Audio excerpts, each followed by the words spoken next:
ಪ್ರೀತಿಯ ಸಹೋದರರೇ ಮತ್ತು ಸಹೋದರಿಯರೇ, ಕೆಇಪಿ ತಂಡದೊಂದಿಗೆ ನಮ್ಮ ನಾಯಕತ್ವವು ನವೆಂಬರ್ ತಿಂಗಳಿನಲ್ಲಿ ಕರ್ನಾಟಕದ 31 ಜಿಲ್ಲೆಗಳಿಗಾಗಿ ಪ್ರಾರ್ಥಿಸಲು ನಿರ್ಧರಿಸಿದೆ.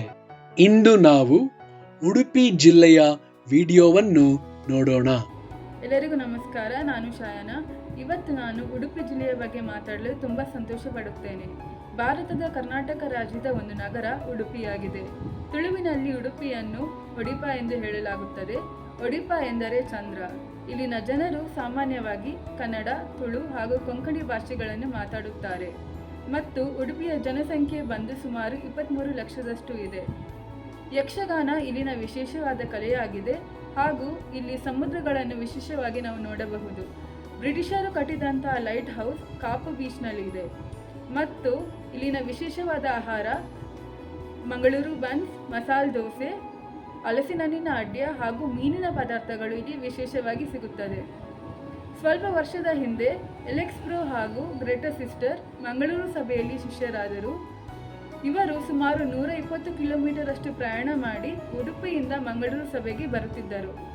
ಉಡುಪಿಯಲ್ಲಿ ಕೂಡ ಮಂಗಳೂರು ಸಭೆ ಸಭೆ ಪ್ರಾರಂಭವಾಗಬೇಕೆಂಬುದಾಗಿ ಅವರ ಕನಸಾಗಿತ್ತು.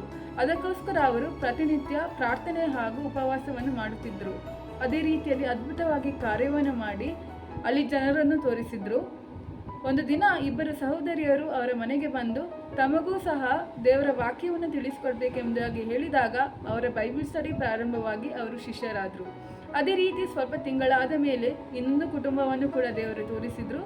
ಅವರ ಬೈಬಲ್ ಸ್ಟಡಿ ಪ್ರಾರಂಭವಾಗಿ ಅವರು ಕೂಡ ಶಿಷ್ಯರಾದರು.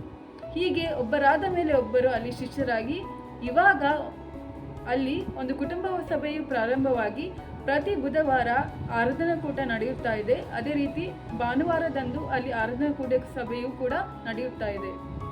ದಯವಿಟ್ಟು ಉಡುಪಿ ಸಭೆಗೋಸ್ಕರ ಪ್ರಾರ್ಥನೆ ಮಾಡಿ. ಇನ್ನೂ ಅನೇಕ ಜನರು ಅಲ್ಲಿ ಬಂದು ಆ ಸಭೆಯು ದೊಡ್ಡದಾಗಿ ಬೆಳೆಯಬೇಕೆಂದು ಪ್ರಾರ್ಥನೆ ಮಾಡಿ ಎಂದಾಗಿ ನಾನು ಪ್ರೀತಿಯಿಂದ ಕೇಳಿಕೊಳ್ಳುತ್ತೇನೆ. ಧನ್ಯವಾದಗಳು. ಪ್ರತಿಯೊಂದು ಕುಟುಂಬಕ್ಕೆ ಡಿಜಿಟಲ್ ಮಡಿಕೆಯನ್ನು ಹಂಚಲಾಗುತ್ತದೆ. ನೀವು ಉದಾರ ಮನಸ್ಸಿನಿಂದ ಕರ್ನಾಟಕದ ಸ್ಯಾಟಲೈಟ್ ಸಭೆಗಳಿಗೆ ಸಹಾಯ ಮಾಡಬೇಕೆಂದು ಕೇಳಿಕೊಳ್ಳುತ್ತೇವೆ. ಅದರ ಜೊತೆಗೆ ಪ್ರತಿದಿನ ಪ್ರಾರ್ಥಿಸಲು ನಾವು ನಿಮ್ಮನ್ನು ವಿನಂತಿಸುತ್ತೇವೆ. ಇದರಿಂದ ಕರ್ನಾಟಕದ ಮಿಷನ್ ಸೇವೆಯು ಮುಂದುವರಿಯಲು ಸಾಧ್ಯವಾಗುತ್ತದೆ. ಧನ್ಯವಾದಗಳು.